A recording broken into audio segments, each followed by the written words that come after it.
Welcome to Data for Future. This is episode 33. Today we have our guest Alicia Horsch on the show, who is the marketing data scientist at the mobile gaming company Social Point. Meanwhile, Alicia also co-leads the Women in Data chapter Barcelona. I learned about the company Social Point about a year ago. Being a gaming company, it has a many fascinating aspect about how it's collecting user data and analyzing the behavior and thus reacting in the most efficient way to create better user experience, to attract more attention, and to increase the company's flow and the user experience. On the other side, as any company nowadays has the need to, marketing is also a very important part. And when we talk about marketing analytics, nowadays we hear a lot of very fancy algorithms and the buzzwords such as the lifetime value, the click-through rate, the CPA, CPC, everything that about 6 months ago I had no idea about. And since I started my job with Platform Island, we have a concentrated marketing effort as well. I started to open my vision into the field, but there's just so much to learn, and it's difficult to see which version is the best and how it works. But what's the best better way to learn than to talk with someone who is working in the field right now. So today we are very excited to have Alicia on the show, and we'll learn about how she developed her career, to her journey into data scientist and her current work, and some reflection on the detailed methodology and her feeling about the overall performing data scientists and in terms of ethics and the provision of the future. Welcome to the show, Alicia. Thank you very much, Tammy. Thank you for having me. I'm very excited to be here. So as we're getting started, why don't you introduce to everyone how you got started with the data scientist career? What caught your interest in the first place, and how did you move along to pursue it? Well, it all started with my bachelor thesis, I think. I graduated in business administration and was lucky enough to do an empirical bachelor thesis where I was mostly working with Stata, which is often used in academia. And I did more so like a empirical research with descriptive statistics on 150,000 Kickstarter projects. So I was analyzing the impact that the small pledge amounts on crowdfunding projects actually impact the success of a crowdfunding campaign. And then I moved into a different direction. Actually, after that, I started a job in search engine marketing, which sort of, still was very close to data. And obviously I was, still was working very closely with data. And I think that was also, by the time I started, probably 90% of my work happened with Google, I would say. And it was during the time where they would launch products like data-driven attribution or campaign optimization based on different KPIs. So this all came very big at the time, and we would have calls with them, and they would say use the recommendation of the algorithm to optimize your campaigns, and that got me very curious about, so what are these algorithms, and what do they do, and what do they know better than I do? So I started getting a little bit into data science and reading more about it, and eventually ended up back at university and did my master's in data science in Tilburg in the Netherlands. And then at the end of 2019, after I finished my master's, I moved to Barcelona, and I'm now part of the marketing analytics team at Social Point, who's a global mobile game developer, and with a headquarters here in Barcelona. I like when you said what sparked your interest was what kind of algorithms do better than I do. And when we talk about marketing, it's always where should we put our money and how can we spend our money with higher efficiency, higher return of investment. I believe that's like a heavy part of your work as well. You're doing analytics to better those Mhm. metrics. So Exactly. what are some metrics you're focusing when we talk about marketing analytics?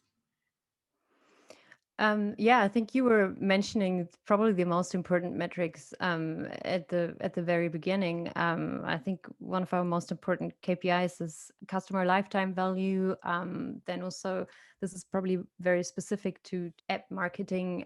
Would be average revenue per user, which is abbreviated as ARPU, and then obviously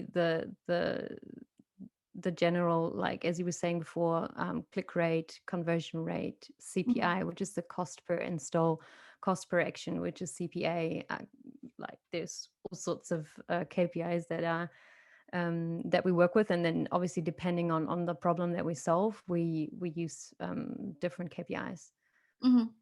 Talk about the problem you're solving. Like, what is the final target when we talk about this KPI? Because maybe for our audience, people are not in the field, they don't really know what lifetime value is. So if we do mention those words, if necessary, we can have a brief explanation as well. Yeah, sure. I can go a little bit more into detail. So customer lifetime value is literally like the expected value that we see to receive from a customer in the future. So today, what is this customer worth to us today? And obviously we want to increase that. I want to have it as high as possible. So our goal would be to optimize it, to maximize it in a sense. And yeah, and when it comes to other KPIs, I mean, it's click rate or conversion rate, the same. We want to keep up the clicks and also the conversions. And when it comes to cost KPIs like cost per install, we obviously want to keep that as low as possible. So there is depending on the KPI we're looking at, obviously there's different goals. Yeah. So if we're looking at the user conversion funnel and how long they stayed within the platform and the game, it's like many touch points we're tracking. More specifically, can you give some example of the current work you're working on and how do you intertwine those KPIs together to finish your analytics? So we work on different projects. Maybe one important thing that could be interesting is our business model. I guess we're like a non-subscription app, so people don't sign up and pay for something on a monthly basis. Like for example, Netflix, specifically for Social Point, or like an online shop as well. We never know when the people or when a customer or a user comes back into the game. So it's almost like, so one big thing for us is predicting the future. So time series forecasting, for example, was very helpful for obviously predicting user behavior in the future and what we can expect in the future. Time of comeback, for example, or LTV users, we try to predict, based on their behavior when they come back, how long time did they spend in the app. Also because we are a gaming app, like how many things do they collect in like game specific terms. So for example, they can collect germs or gold or something like that, like very user specific data. And then use those to make predictions, and also prediction of retention, which is more like more game data scientist based. So not necessarily marketing, but also would go into the prediction direction, I would say. And then obviously, and then other things that we do, where we're quite involved in, is experimenting and testing. I think I would probably see myself more so in that part where I'm a decision scientist, where I focus more on A/B testing and causal impact analyses. This is more like my part within the team. I'm not the person who's making the predictions on LTV, but Yeah, so I think these are the most exciting projects I think that we have at the moment. Yeah. What can you give a specific example for A/B testing? Mhm. How it's done, and how do we divide the control, the test group, and how do we Mhm. detect the result? Mhm. So A/B testing is exactly as you were saying, like a industry standard. I would say it's used to so maybe to understand what it means. So A/B testing is you have two different groups and you literally compare a different treatment of each group and then test whether one treatment has worked better than the other. And in most cases, or in actually all of the cases, one group is not tested at all, which is called control. Mhm. So they receive the experience as always, I would say. And then, for example, in the test group, you can, you know, play or show a different landing page, or you can show different creatives, or you can show different offers, and then see what effect um, did this different offer or creative had on those people if you directly compare it to like a control group. Mhm. And that's obviously. Yeah. Mhm. I have two questions to follow up on that because is when you Sure. talk about split into groups, how do you make sure Hmm. that the groups you're splitting is correct? You know, like if Hmm. you can have a control So test, but there are so many factors other than what you're mhm. trying to test that's influencing the behavior. Yeah, definitely. So it depends on where we use it. So most of our marketeers probably use platform where this group division is probably already integrated. So Google, if you do an experiment on Google, you can, they already do that for you. You can be sure that they randomize the groups and all of that. But if we, for example, run our own experiment, we just use a randomized function in R or Python to divide the people into different groups. And then we do test if the groups are significantly indifferent, meaning that it's most like you can call it like a retro analysis. After you've divided them into different groups, you could test on specific KPIs. So, for example, CPI, or which is the cost per install, or the LTV, the average, or compare if the groups are indifferent or not. And then you would need a significance test for that. Also, depending on the KPI, the significance test would change. So, Mhm. for example, for proportions, you use a different, which could be the conversion rate or click through rate. You would use a different test compared to the LTV. Yeah, this is how you ensure I see. that they are indifferent.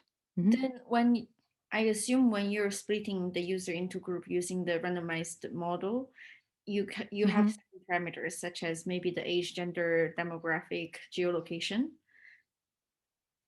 And more so like a list of all users, and then we just split it into A or B due to a random function. So when we do the group division, we actually don't look at any of the demographics. We just assume Just that user the ID. algorithm or yes, just the user ID, and then it's Mm. divided into different groups. And Okay. then after we check if the groups are indifferent, looking at different demographics or KPIs like LTV or Then what if conversion rate. the randomized result is not as ideal? Do you just run it again until you have all the Hmm. KPIs more or less matching for each group? That is a good question. Actually, it's been a bit of a debate in house for us as well. We've been talking about it a little bit. So yeah, this could be an option to run the random group division as much as as often as you want, really, and then use the group division that fits you the best. But obviously, the thing is that in sometimes in marketing, you want to have like a real time group division. So, for example, if someone this is this is not specific to our app now, but I'm just thinking about an e-commerce example where people click on an ad and then see a different landing page than the control group.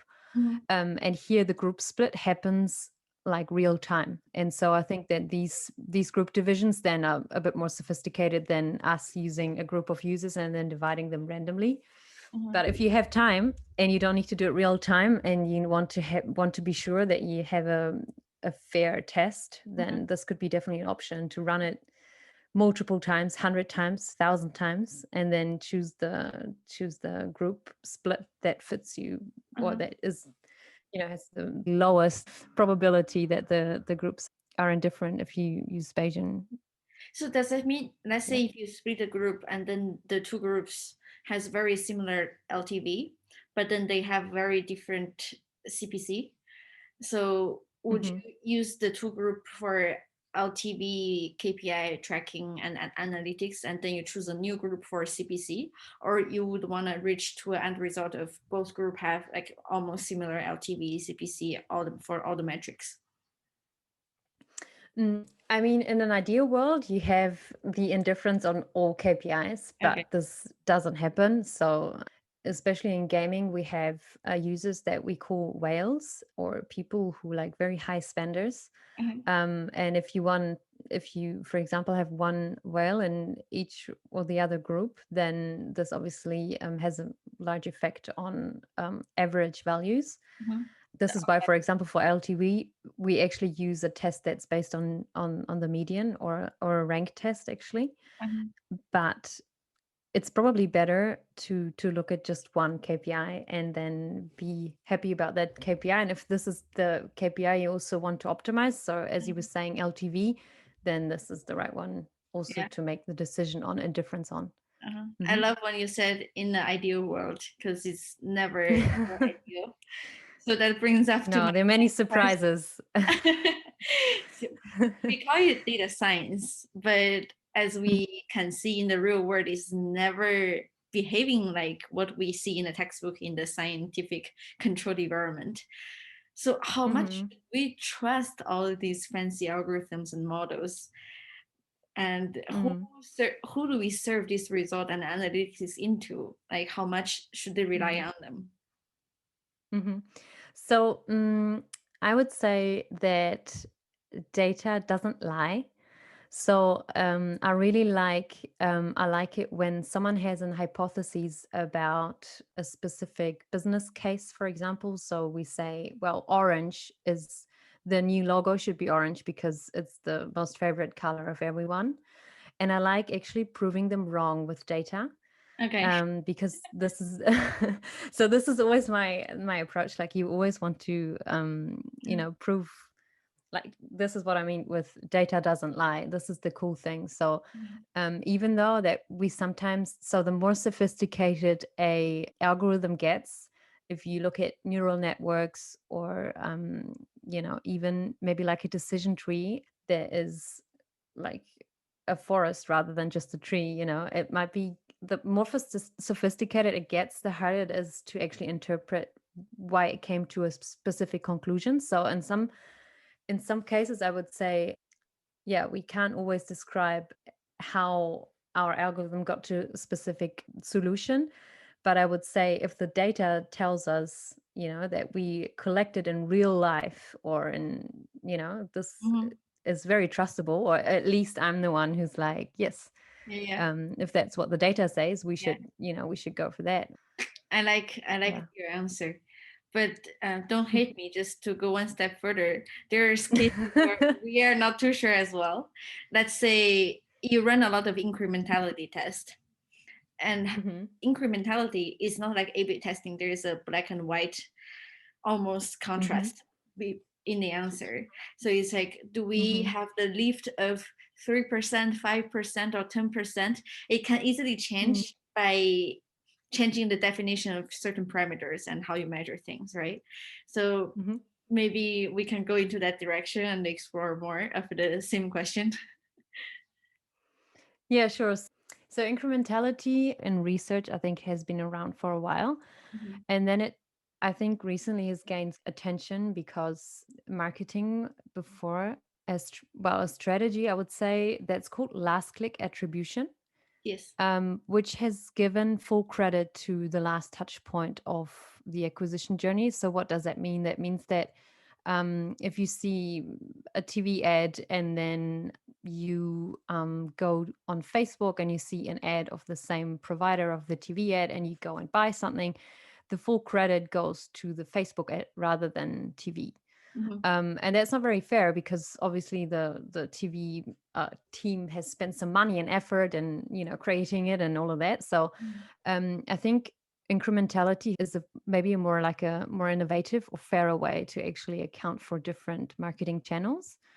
How does it? And so what it basically does, so this is where we also probably come to the A/B testing. Mhm. So measuring incrementality is doing literally like a number of experiments where you have the control group again with no treatment, and then you have a test group which you decide, for example, to show a TV ad or not.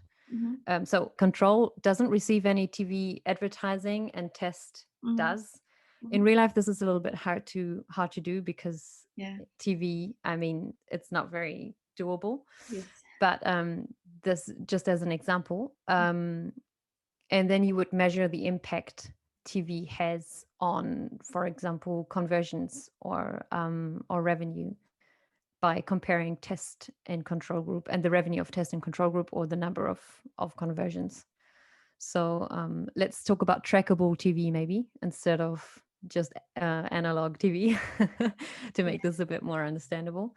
So basically, I would say it is sort of an A/B test, um, but obviously a little bit more sophisticated in probably a number of experiments. And yes, and yeah, definitely we have received some very interesting results, and some of them we don't like this is what I also meant before with the data doesn't lie. You always have like a specific hypothesis, this must work, like if someone sees an ad here and there they must buy more, but then actually we were proven wrong, that people maybe haven't seen it or they're not as convinced by it. So yes, definitely, I think Yeah. I think with some the great learnings. yeah, the realm of advertising, there's just so many blurry points. Like you said, when we Hmm. talk about attribution, even with the trackable TV, there are many things that are untrackable. And when we talk about Hmm. multi-touch point, you can see us through Instagram, TV, Facebook, or Instagram again, and TV one more time. And then finally, there's the end. You go, okay, maybe it's the time to buy. So the process for each customer is so different. You mentioned the Hmm. traditional last click attribution is definitely not the most ideal thing at the moment.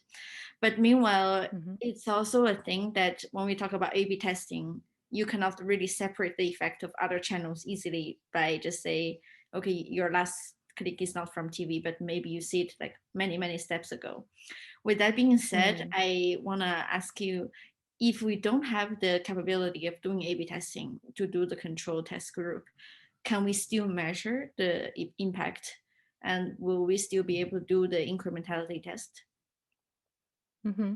So I think if you want to measure the impact of one specific channel, so let's say you want to measure how Instagram affects your user acquisition, you need to be able to isolate it. So we also had a question that we asked ourselves a couple of months ago. I think there's no way around isolating it in the fact that you turn off Instagram advertising for part of the user, for one part of the users, and then still expose another group, which would be the test group, to it. This like yeah, I think the you need to be able to isolate it. I mean, it hurts to turn off some investment on some of the users. Uh-huh. But I think if you want to have like a clear understanding of how much this channel is affecting you, Uh-huh. or impacting your success with marketing campaigns, you need to yeah, I think this is the fairest way you can do it, because I think um doing this is why people also doesn't don't actually recommend doing several A/B tests on at once. You should do them all, Clean environment. consecutively. one test at a time. Exactly. Yeah. So, and I'm very, if you'd ask my colleagues, I'm very I'm very precise and very specific with that. But obviously we want to run many different tests at the same time, and we just need to be, we need to understand that maybe this has an effect on our results and what we see. Mhm. And yes. But meanwhile, there's also the case where, as a company, it's impossible at this period you only run TV or you only run Facebook. Exactly. Everything happening in parallel, and then maybe in the Yeah. middle of your A/B testing, one campaign, not what they were measuring, gets stopped. It's always like a messy No, I part. mean, you could run all channels at the same time. So you could have TV, you could have display, you could have search engine, you could Mhm. have YouTube, um, and then just turn one channel off for the for the test group, and see what the loss, what the effect is. Or you have, you want to find out whether Instagram is working for you, and you don't have it in your marketing portfolio yet, Mhm. then I would, this would be your control signal, I would say. And then turn it on for the test group, and then see what impact it has. I think this would also be fair, because you isolate it in a way that you have not used it before, and then you turn it on for one group, and then you can Mhm. see, wow, this had a great impact, or actually it didn't help us at all, or something like that. So Yeah, yeah. I don't think that you have to turn off everything, Sure. because that would be quite I that would think be it's quite for company who extreme. has capacity of running advertising with all those big platforms. But there are Hmm. also, in terms of industry, my company, Melon, for example, we Hmm. do not have the permission to run ads freely across platforms. So it's a little Mm. harder to tracking. So, and then the algorithm we're thinking about using is more along the line of causal impact, because it seems to Hmm. be a more universal and a general solution when you cannot do very Hmm. precise controlling. Hmm. Am I right? Can you give some more like introduction about cultural impact? Because I know you use it for your work as well. Yeah, exactly. So we use, so there's this package from Google. It's called Causal Impact, and this is one of the our packages that we use very frequently, because we think it's very helpful to learn what impact a campaign had, especially when we cannot track the users. So, for example, in surroundings like YouTube or TV ads, we can't necessarily track the users, Hmm. and but also um, yeah, need to learn on if it actually works for us. If the money that we spend in those channels is well spent money, and if we're spending it efficiently. So we're trying to, with this model, trying to learn what impact they have. And ideally, we don't have TV and YouTube running at the same time. And then also, some other campaigns that may be driving a lot of organic users, which we call them, they don't come through marketing. um, and But that doesn't always happen. So this is also an ideal world that I would like to live in, but Yeah, it's it doesn't always happen. Yes. really, the So reality is much more interesting and much more unpredictable. and it's more challenging, no? Like, Yeah. I always try to get a very clean control group where I didn't have or didn't see any treatment. And then it's almost sometimes happens like I've got the results, and then someone says, oh yeah, we also ran a TV campaign, and I'm like, Uh, okay, yeah, well, now I'm we not need to sure account for the that. result is So reliable. And when we talk yes, about cultural so impact, what's usually the time frame you're checking about? I think this is like that's a good question. I also was part of a panel actually in December, where the other panelist, she was talking about using the causal impact model, and they've been looking actually at over months, so 2 to 3 months. Mhm. Whereas we are trying to, we normally use like a 4 to 6 weeks training period, or and then only look at how, starting treatment, we try to see as soon as possible if there was an impact or not. So I also have at least my experience is that after like a month, or if you want to look at the treatment time, after 4 weeks, you can't see any impact anymore. So it was sort of like but it's very different, I think, also depending on the business problem that you're trying to solve. So if you have like a campaign, for example, myself, I'm very big into retargeting at the moment. If we run a retargeting campaign, we're trying to do this causal impact maybe on a weekly basis to check, if we're still being incremental, or if we can see an uplift. So I think it depends on also the problem that you're looking at. When you're Yes. talking about your tracking campaign with the cultural impact, so you're just tracking the KPI, one KPI specifically? Yes. Also good question, because we've been having I think there's different opinions out there about this. So you could look at any KPI, at least if you just have to settle on one for optimization, and also to see where you are incremental. So you could look at incremental conversions, for example.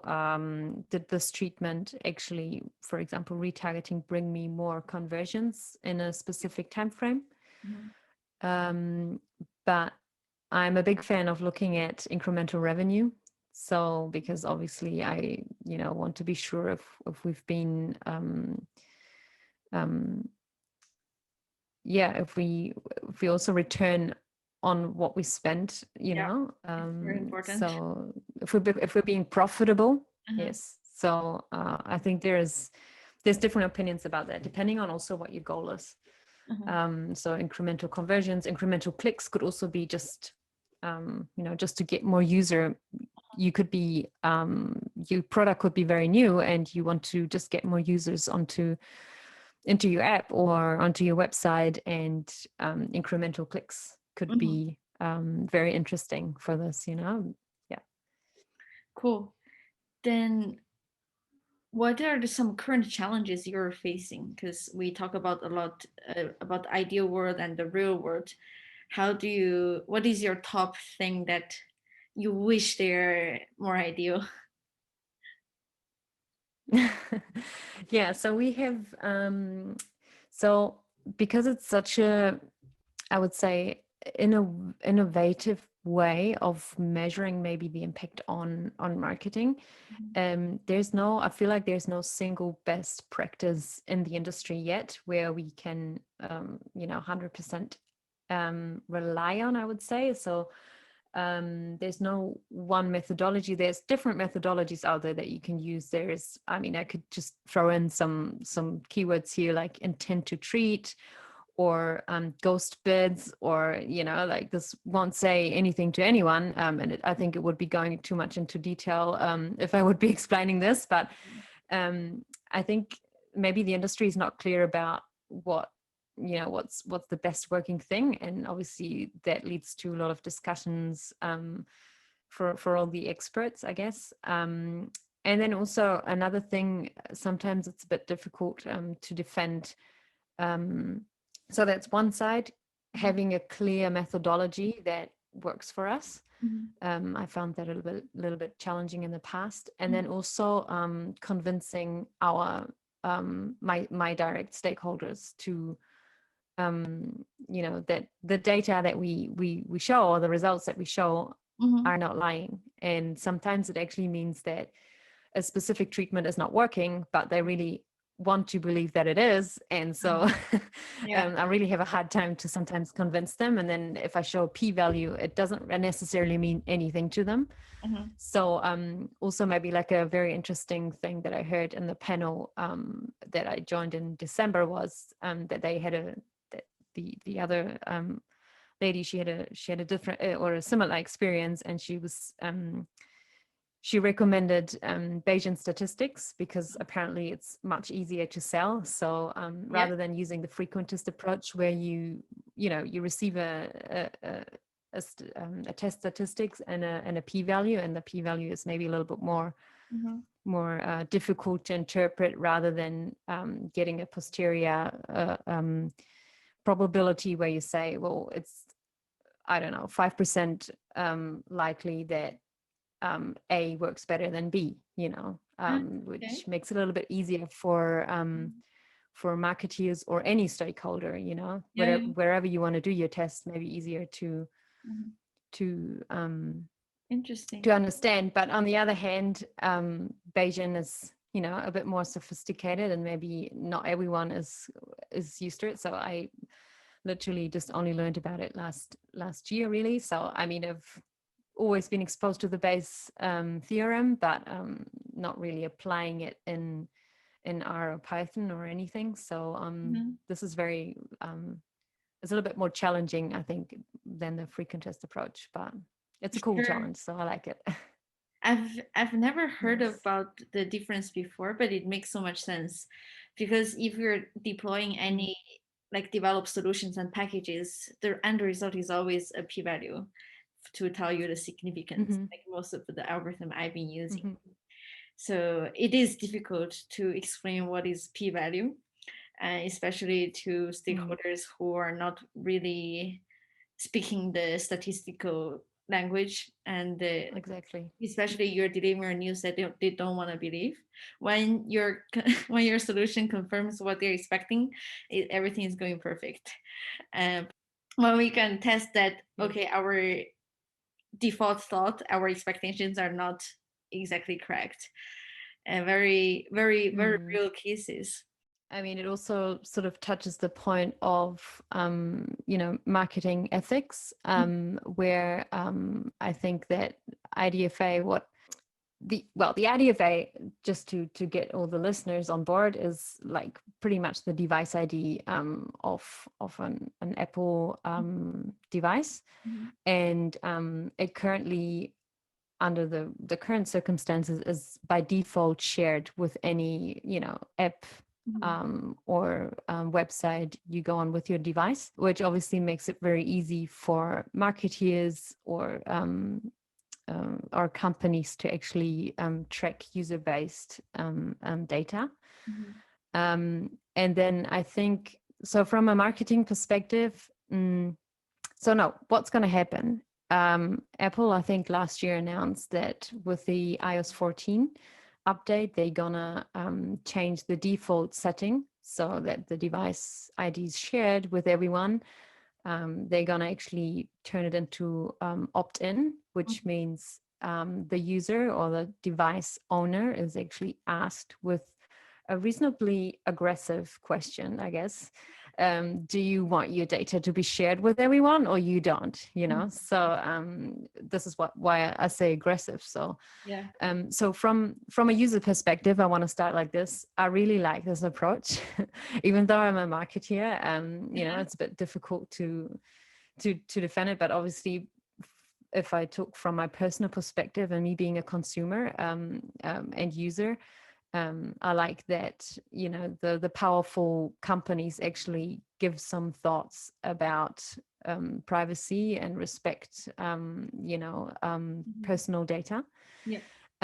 But obviously it has mixed up the marketing industry a lot, because I mean, in the past years, I mean, there's not a lot of regulations in the internet or in marketing at all, which is not so good.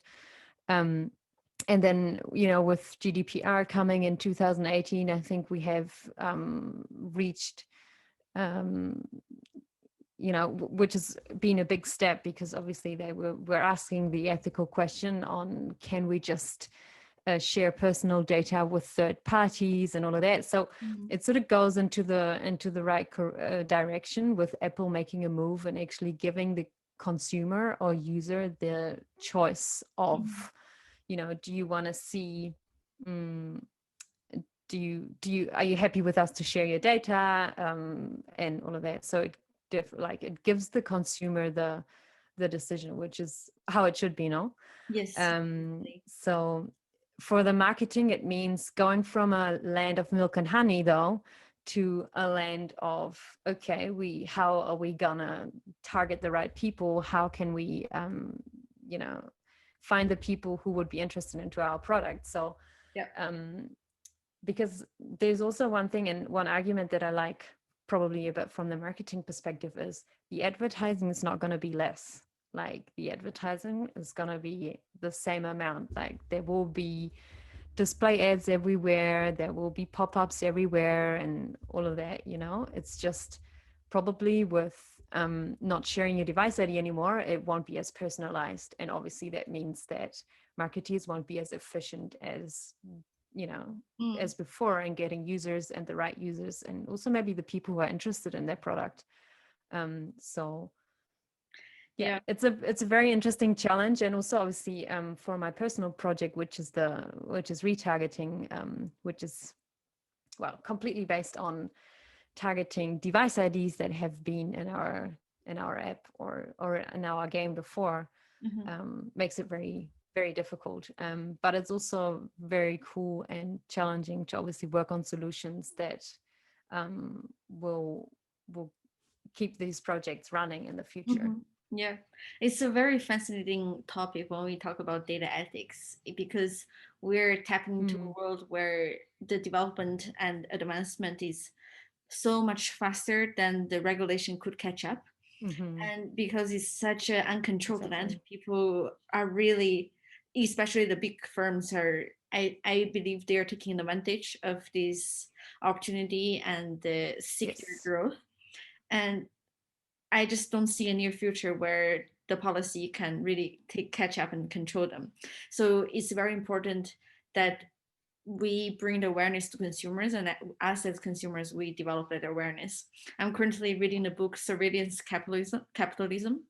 I don't know if you heard about it, but it's talking about... No, I haven't heard. No, but I'll definitely write that down. That sounds very interesting.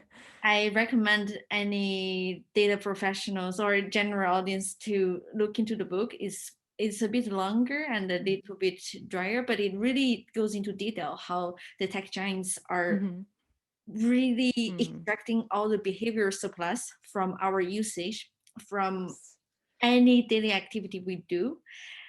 Our mobile with us 24/7, with the geolocation sharing all the time, and with our Google Map experience, and how the companies are collecting data to burst their ecosystem with the cars going on the street to take photos, street view, and how the home assistants are listening to your conversation.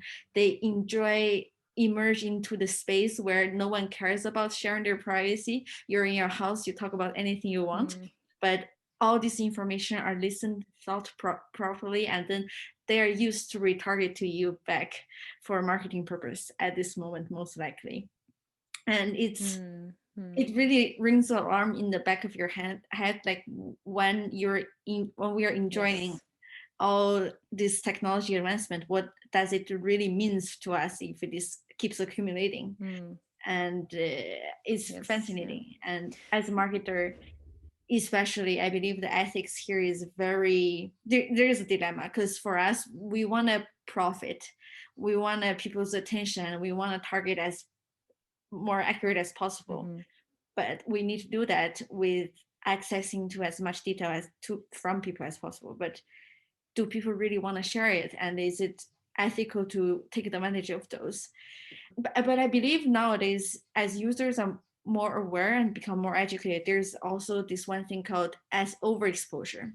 So when you talk with your friend over a certain topic, certain product, you say, "Oh, I have a wedding to attend," and then next minute you go into your social feed, you see advertisement maybe for a wedding gear, and oh, this is too much, and people start to be more resistant toward it.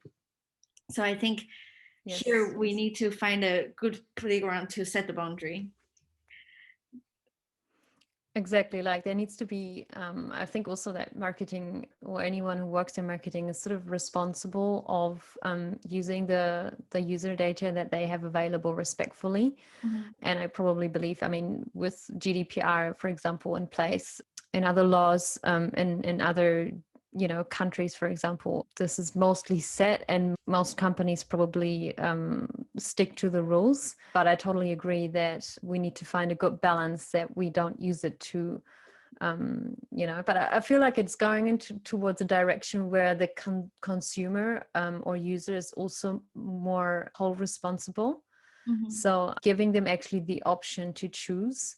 So now you have to, even though no one reads the terms and conditions, and there should be something in place that makes them more available to people. Like this is something that I think would be, who downloads an app and then it says, well, this app wants to have access to your location, to your GPS, or this app wants to have access to your photos, and you're like, I really want to use it now, so I'm just gonna consent, so I think there needs to be a bit more protection from there needs to be a bit more protection in place for that, but at least we get those, we know about it. So I think the people know about it, but they don't really know what to do about it. So Exactly. And also, I think it's going towards the right direction. Yeah, I'm with you. I'm being very hopeful, and I think as we talk about this more and educate us more, we'll figure out a certain solution.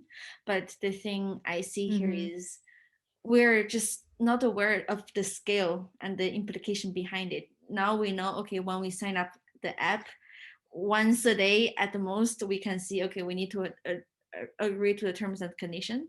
But unconsciously, every day we're sending out thousands of data points of our privacy to different companies, to different fields on the planet. Yeah, and they also say it's the new currency, like it's Exactly. if you think about it, like Google, for example, most of their products are for free, so you can search for free, you can use their email product for free. I don't know what else belongs to Google, but you can, would be Facebook now, WhatsApp you could use for free. But why? Because they actually making money by getting your data, no, not because you're subscribing to something, but they can use your data to sell it on to advertisers. So it's our behavior. It's a very and as the famous sentence goes, if the product is free to use, you're the product in the end. Exactly. So anyhow, that's, we touched on some like very serious topics after diving into the algorithm, but I think it's totally a fascinating topic, and everyone should start learning more and thinking more about it. Agreed. I also want to touch upon how me and Alicia start to know each other, because Alicia co-lead the chapter in Barcelona for Women in Data, which is an organization that I'm very looking forward to get more involved into. And I would like Alicia to also share with our audience what is Women in Data, and what should people expect to get from the organization, how should people find it? So Women in Data, we just recently opened up this chapter. It's like a non-profit organization, originated from the States. So it's basically a network of women in data jobs who, basically the major points are to get the women together and talk and network and learn together and develop with each other. I think we're like 5 chapters in Europe. So as I was saying, it originates in the States. And when I first came to Barcelona, I actually joined a few meetup groups that already are focusing on women in tech or women who code, for example, some local groups. But I always had the feeling that they sometimes focus a little bit more on developing. So women who work in app developing or backend, front end, whatever you have all there. And within those, or during those meetups, I actually found the odd data scientist or data engineer or data analyst who were somehow feeling the same, and it sort of encouraged me to create a group. And I've been to some events of data, women in data before, because obviously there's now with COVID also offers some online events. And I thought this is what Barcelona needs. And we're gonna have our first meetup on the 11th of February. So which is already gonna be in 10 days. So, and you can reach us via the meetup page. Just type in Barcelona Women in Data. If you're here, and if you're listening from somewhere else, obviously we have lots of local chapters. There's, I think, over 40 in the world. So, and if there isn't anyone in, or if there is no chapter in your city, I mean, I'm very keen to make this a very big and global network. So feel free to open up a chapter yourself. So yes, but you can find us on Meetup, and obviously if you want to reach out to me via LinkedIn, Alicia Hosch. Well, and we'll link your profile, I can note, and all those links to Meetup and perfect resources we shared. Yes, and then I could, if you're interested, to join us to listen to some cool or inspiring talks from women in the field, then let me know, and I'll exactly. Yeah. No, it's really exciting. Why we have this group specifically more tailored for women is because female data scientists are really underrepresented in the whole landscape of data scientists. Definitely. And for me personally, I've been in many cases being the only female in the group, sitting in a group of data conversations. But I do think we have many good opinions and the skills to attribute to the field, and many people want to get started, but they are afraid. So this is a perfect group for you to get to know more about data, to get to know more about the peers. And for me personally, I really enjoy meeting Alicia and talk about our work into more detail in a more nerdy and algorithm oriented way. It's very satisfying, and also it really helps you to learn, and the opportunity to share is amazing.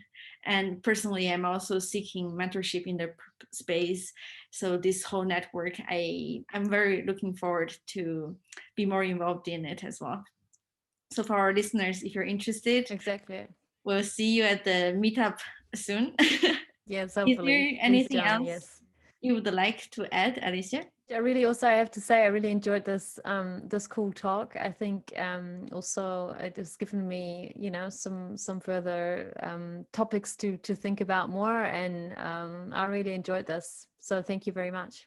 Great, same from my side. Very inspiring conversation, and thank you for sharing your journey, your work, and to give our user a peek through about how is data scientist in marketing. And I love our conversation about ethics and also the women in data in Barcelona. Thank you so much for your time, and I hope to see you soon, Alicia. Data for Future, episode 33. We'll see you next time.